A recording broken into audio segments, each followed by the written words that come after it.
देखो, सबसे पहली बात हमारी कमजोरी क्या है? हम परेशान हो जाते हैं। संसार में देखो तो परेशान, परमार्थ की तरफ देखो तो हम परेशान हो, ये हमारा आदत स्वभाव बन गया परेशान होना। थोड़ा सा धैर्यवान बनो, गंभीर बनो। कोई इस भारी से भारी विपत्ति में परेशानी स्वीकार करके विपत्ति से थोड़ी निकला जाता। सुलझो, ठीक है, ये विपत्ति आई, समस्या आई, इसका समाधान होगा। ऐसा थोड़ी कि हमें नष्ट कर देगी। अगर अभी हमारी बड़ी हानि हो जाती है, हम कल इससे बड़ा लाभ प्राप्त कर सकते हैं। हमको एकदम बिल्कुल गंभीर रहना है, इतने कमजोर नहीं बन जाना। अब वो गए तो क्या होगा, अब वो वस्तु गई तो क्या, पद गया तो क्या होगा। प्रयास किया था, ये पद मिला था, इससे बड़ा पद प्राप्त करूंगा, मैं इससे बड़ा महान बनूंगा। ठीक है, एक बार गिर गया, गलती हो गई, दंड भोगूंगा, फिर इससे ज्यादा संयम में रहूंगा। बिल्कुल मतलब एकदम फ्रेश दिमाग रखना चाहिए। पर अपने लोग क्या है, जरा सी बात में एकदम पछड़ा कर लेते हैं, एकदम कमजोर हो जाते हैं। ये बिल्कुल ठीक नहीं है। हम जीवन भर की यात्रा की बात कह रहे हैं, भारी से भारी कष्ट में भी मुस्कुराना, तो हमें बल मिला है, हमें भगवान की कृपा का दर्शन हुआ है, हमें उनका दुलार दिखाई दिया है। अगर ऐसे तो भाग जाते, फिर परमार्थ में थोड़ी चलना होता है। आज जो आप सुन करके लाभ लेने की चेष्टा कर रहे हो ना, ये केवल प्रवचन नहीं है, ये जीवन है। अगर ये जिए ना होते ना, तो ये इसका प्रभाव नहीं पड़ता, फिर वाणी का प्रभाव नहीं पड़ता। हम इसीलिए कहते हैं, जैसे आप लोग एकदम परेशान हो जाते हैं जब बोलो, क्या हमसे ज्यादा परेशानी होगी? दोनों किडनी खराब, दवाई लाने के लिए पैसे नहीं, पानी रखा है हम उठ के पी नहीं सकते, भीषण शरीर में कष्ट, भीषण बुखार, क्योंकि किडनी फेल, जरा में बुखार, खाने को क्या, रोटी मांग के लाओ। अगर वहां सब्जी मिलती है तो लाल मिर्च ऐसी पड़ के मिलती थी कि वो पा नहीं सकते थे। आप सोचो, पानी लाना है तो मुझे लाना है, पीना है तो मुझे पीना है। अगर मैं हारता तो कहां पहुंच जाता, क्या स्थिति होती? नहीं, मरना है, पर कदम पीछे। कोई दिन ऐसा नहीं जिस दिन सेवा ना की हो, जिस दिन सेवा ना गए हो। गुरु जी की सेवा में जाना है, पहले अपने को स्वस्थ साबित करना है, नहीं वो सेवा नहीं लेंगे। तुम बीमार हो, तुम कष्ट में हो, ऐसे उनकी दृष्टि परेशान थे, उनकी सेवा की, आके लेट गए। फिर हिम्मत की, अपनी श्री जी की सेवा की, मधुकरी नहीं गए, 3-3 4-4 दिन भोजन नहीं गए, पर सेवा नहीं छोड़ा, दिनचर्या नहीं छोड़ी।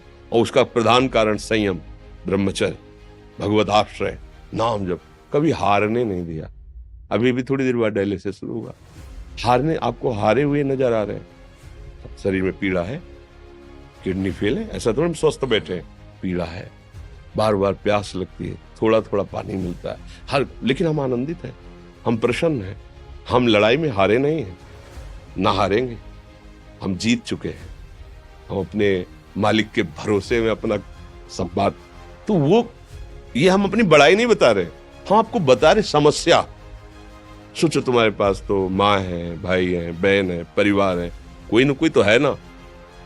मेरा किसी ने कभी जीवन में ध्यान भी नहीं दिया, क्यों? बचपन से बाबा जी बन गए, किसी से प्यार नहीं, किसी से संबंध नहीं, कोई जानकारी नहीं, हम कहाँ हैं, वो कहाँ है, किसी से कोई मतलब नहीं।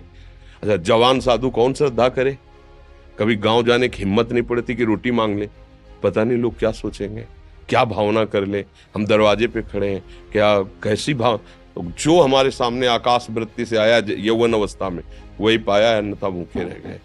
जब हम हर समय अपने को विवेक के द्वारा सावधान रखे, तो हम कभी निराश नहीं हुए, कभी उदास नहीं हुए, कभी ऐसा नहीं लगा कि यार हम दुखी, कभी नहीं लगा।